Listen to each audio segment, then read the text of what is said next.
आइए से मिलकर जयकारा बोल रहे सच्चे दरबार की। हे माई मेरी सच्चिया जोता वाली माता तेरी सदा ही जय। आइएगा। कहते कि माँ की जान जब तक तारानी कथा नहीं होती, जब तक जागरण अधूरा माना जाता है। तो आइएगा मावती चरणों मिलकर सभी तारानी कथा कहेंगे, सुनेंगे। दुनिया की सभी बातों से ध्यान हटाकर मावती चरणों में लगाना है, क्योंकि ध्यान ही देखता है और ध्यान ही सुनता है। अगर आपका ध्यान कहीं और होगा तो आपको कथा समझ नहीं आएगी। तो सच्चे दरबार की सुनने लगा के जाने सच्ची कहानी और सुनी किसी से अगर अपनी जुबानी, जो हमारे गुरुजन ने सिखाया, जो बताया, वही आप लोग सुनाने जा रहा हूं। आइए, आपने जागरण बहुत से देखे होंगे और कथाएं आप लोगों ने बहुत सुनी होंगी, लेकिन सबका अपना अपना ढंग है सुनाने का। जाना सब एक जगह है, लेकिन रास्ते सबके अलग अलग है। कहो सच्चे दरबार की। आइए, मान लीजिए को दो सुंदर हाथ दे, एक बार दोनों हाथ खड़े कर लीजिए। जिनके पास दो सुंदर हाथ वो खड़े कर लेगा, और जिनके पास नहीं है उनको मैं मजबूर भी नहीं करूंगा। और दोनों हाथ खड़े कर कर महारानी का जयकारा इतनी जोर से बोलना है कि मां भगवती कानों तक आवाज जाए। कहते सच्चे दरबार की। एक बार फिर कहो सच्चे दरबार की। आइए सभी हाथ नीचे कर लीजिए।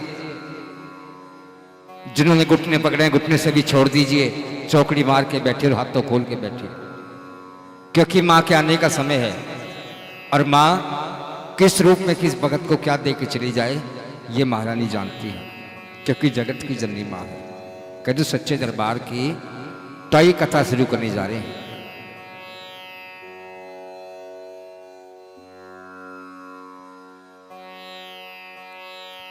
एक राजा हुआ करता था, जिस राजा का नाम था स्पर्श। महारानी का दिया से राजा के पास सब कुछ था, किसी चीज की कमी नहीं थी राजा के पास। हीरे मोती घोड़े हाथी महल सब कुछ था राजा के पास।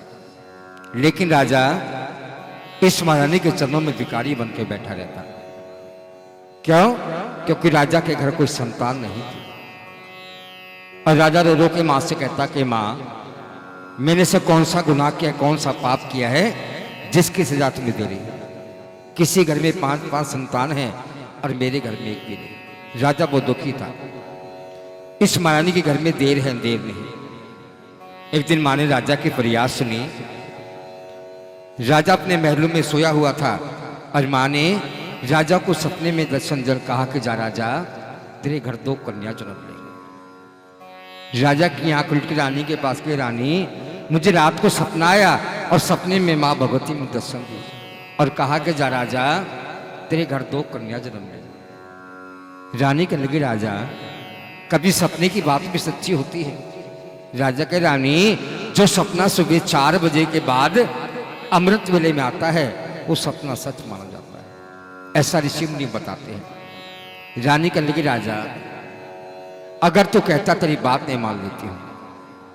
दिन बीते महीने बीते, ठीक 1 साल के बाद राजा के घर एक सुंदर सी कन्या जन्म लेती है। राजा खुशियां मनाता है, घर घर मिठाइयां बंटवा देता है, घी के दीपक जलवा देता है और उसके बाद ब्राह्मणों को अपने महलों में बुला लेता है।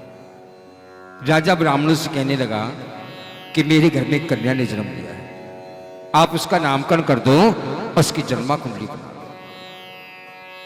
दो। ब्राह्मणों ने अपने पोथी पत्रे खोले और खोल के राजा को बताते हैं कि राजा के तारा नाम कुमारी का। ब्राह्मण के राजा के तारा नाम कुमारी का और अमर नाम हो जाएगा राजा तेरे राजकुमारी का। ब्राह्मण के राजा, तो एक कन्या तारों की छांव पैदा हुई है, हम इसका नामकरण करते हैं, हम इसका नाम तारा रखते हैं। और राजा जैसे जैसे कन्या बड़ी होगी तेरे नाम को 4 चांद लगाएगी, जग में तेरा नाम रोशन करेगी और ये मां भगवती की पुजारन बनेगी। इसी तरह फिर दिन बीते महीने बीते, ठीक 3 सालों के बाद राजा के घर दूसरी कन्या जन्म लेती है। राजा उसी तरह खुशियां मनाता है, घर घर मिठाइयां बंटवा देता है, घी के दीपक जलवा देता है और उसके बाद ब्राह्मणों को फिर अपने महलों में बुला लेता है। राजा ब्राह्मणों से कहने लगा कि मेरे घर में दूसरी कन्या ने जन्म लिया, आप उसका भी नामकरण कर दो और उसकी भी जन्मा कुंडली बना दो। ब्राह्मणों ने अपने पोथी पत्रे खोले, देख के हैरान हो गए, दंग रह गए। ब्राह्मण के राजा तो सुन ना सकेगा जो उस कन्या की कुंडली में लिखा। राजा के ला ब्राह्मणों से ऐसा क्या लिखा इसी कुंडली में मुझे बताओ।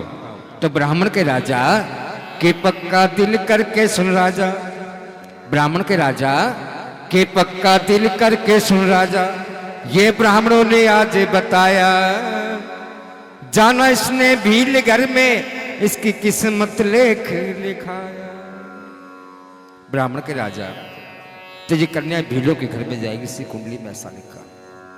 राजा के ला ब्राह्मणों से ये कैसे हो सकता है, एक राजा की लड़की राजकन्या भीलों के घर में कैसे जाएगी। ब्राह्मण के राजा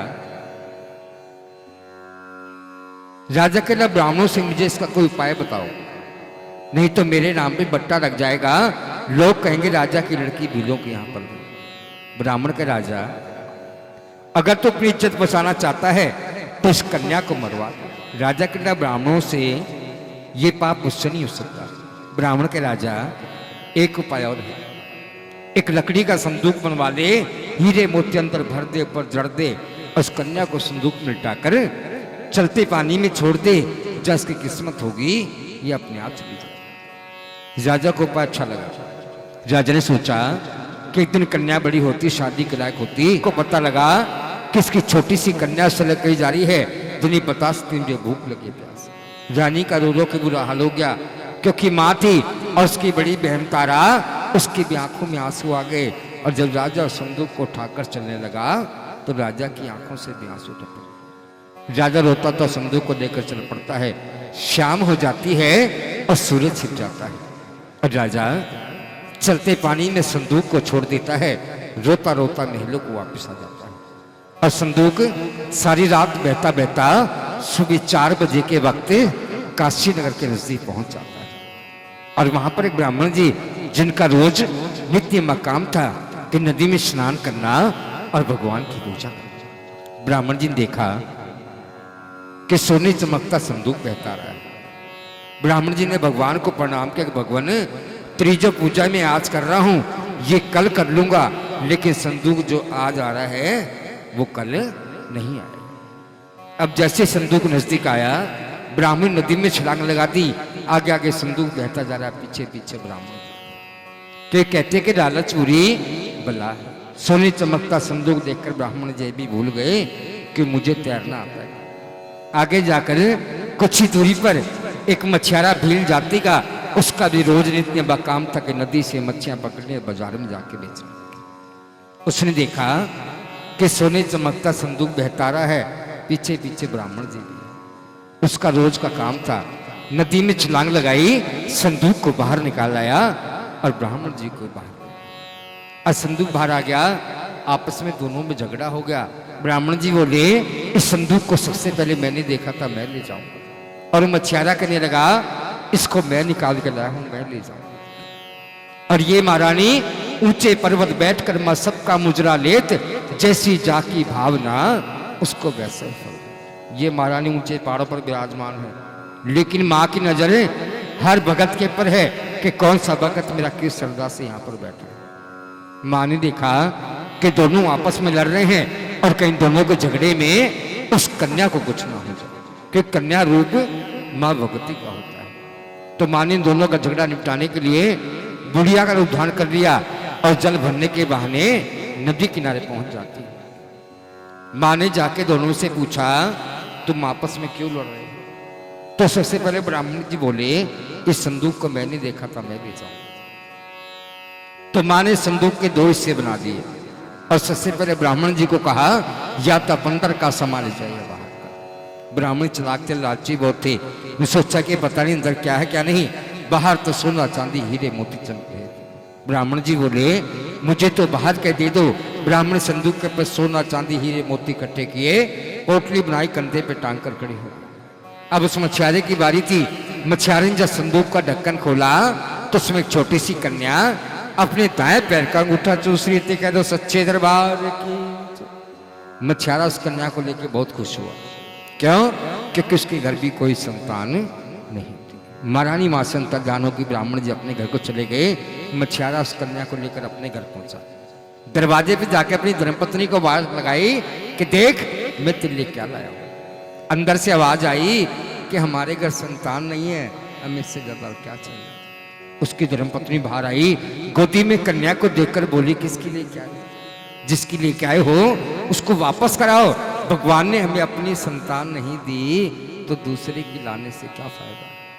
वो मछियारा कहने लगा कि इस कन्या को किसी ने जल प्रवाह कर दिया था, और जो चीज जल प्रवाह कर दी जाती है समझ लो उसका त्याग कर दिया जाता है। मछियारे की धर्मपत्नी इस कन्या को अपनी गोद में लिया और महारानी की ऐसी अपार कृपा हुई कि वो कन्या दूध पीने लगी। कह दो सच्चे दरबार की। मछियारे ने भी उसका नामकरण करवाया, उसका नाम रुक्मन रख दिया गया और प्यार से उसको रुक को कहकर बुलाने लगे। अब देखिए, एक तो राजा के घर में राज कर रही है और दूसरी भीलों के यहाँ पल रही है तो दोनों राजा की लड़की, लेकिन किस्मत दोनों की अलग अलग है।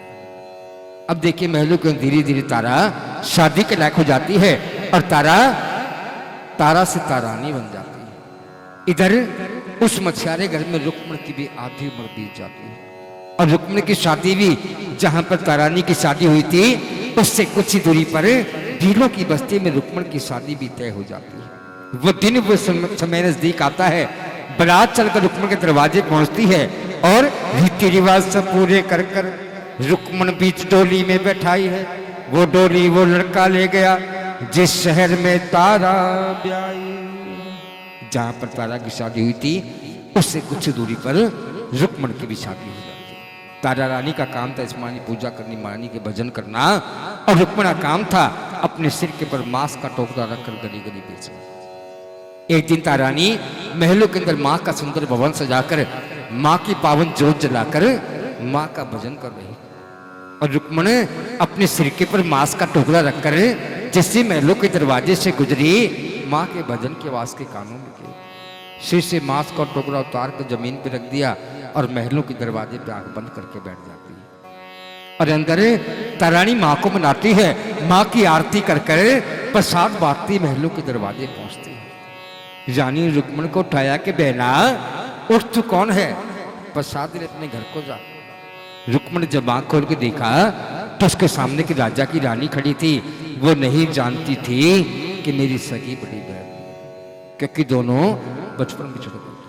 रुक्मण कहने लगी रानी जी आपका धर्म भ्रष्ट हो गया, मैं भील जाती कि आपने मुझे बहन बना लिया, आपका धर्म भ्रष्ट हो गया। तारानी कहने लगी बहना इसके दरबार में ना कोई छोटा है ना कोई बड़ा है, ना कोई अमीर है ना कोई गरीब है, इसके दरबार में सब एक बराबर है। रुक्मण कहने लगी रानी जी आप ये किसकी पूजा कर रहे थे और इसकी पूजा करने से क्या फल मिलता है? तारानी कहने लगी बहना इसके दरबार में खड़े होकर झोलियां फैला दो तो ये महारानी झोलियां भर देती है। रुक्मण कहने लगी रानी जी अगर तुम्हारी समाज से मैं कुछ मांगू तो मुझे देगी? तारानी कहने लगी बहना इसके दरबार में खड़े होकर झोलियां फैला दे, ये महारानी तेरी झोलियां जरूर भरेगी। तो रुक्मण दरबार में जाकर जोत के सामने खड़े होकर माँ से मन्नत मान लेती है, महारानी मेरे यहाँ पे लड़का होगा तो तेरा जागर मैं अपने घर पे कराऊं। रुक्मण मन्नत मान कर प्रसाद लेकर अपने घर को आ जाती है। और महारानी कैसी असीम कृपा होती है कि कुछ समय बाद रुक्मण के यहाँ सुंदर सा लड़का जन्म लेता है। और रुक्मण लड़के खुशी में इतनी पागल इतनी बावली हो जाती है कि इस महारानी का जागरण करना भूल जाती है। और ये माँ देने पे आए तो ढेरों के ढेर देती है, ये माँ अगर देने पे आ जाए तो ढेरों को ढेर देती है और लेने पे आ जाए तो शरीर की चमड़ी तक उधेड़ लेती है। माँ वैष्णो का रूप इसका, माँ काली का रूप इसका। ये किसी का कुछ बिगाड़ती नहीं है क्योंकि जगत की जननी माँ है, लेकिन एक बार याद जरूर करा देती है। माँ ने देखा कि रुक्मण का लड़का 5 साल का हो गया लेकिन रुक्मण जाकर नहीं कराया। माँ ने सोचा क्यों न रुक्मण को याद कराया जाए। माँ ने काली का उदाहरण किया, लड़का सोया हुआ जाकर डरा दिया, लड़का सुबह उठा बीमार हो गया। रुक्मण लड़के को लेकर डॉक्टर हकीमों के पास गई लेकिन किसी दवा ने असर नहीं किया। रुक्मण किसी ने कहा कि रुक्मण अपने इस लड़के को लेके तारा भगतनी के पास जा, तभी तेरा लड़का ठीक हो सकता, वरना तेरा लड़का ठीक नहीं हो सकता। रुक्मण लड़के को लेकर रानी के पास गई और जाकर बोली रानी जी माँ के चरणों पर याद कर दो, अरदास कर दो कि मेरा लड़का ठीक हो जाए। तारानी कहने लगी बहना तू याद कर, एक दिन तूने जोत के सामने खड़ी होकर माँ से मन्नत मानी थी, तूने माँ की मन्नत पूरी नहीं करी, ये उसी का फल तेरे बेटे को मिलेगा। तू माँ की मन्नत पूरी कर दे तो लड़का अपने आप ठीक हो जाएगा। रुक्मण कहेगी रानी जी माँ के चरणों में हाथ जोड़ के फरियाद कर दो, अरदास कर दो कि मेरा लड़का ठीक हो जाए। मैं माँ का जागरण अपने घर में जरूर कराऊंगी। तारानी माँ के चरणों में हाथ जोड़ के फरियाद करती है, अरदास करती है, लड़का ठीक हो जाता है। रुक्मण कहेगी रानी जी मैं नहीं जानती माँ का जागरण कैसे कराया जाता है। तारानी कह लगी बहना मैं तुझे बताती हूँ माँ का जागरण कैसे कराया जाता है।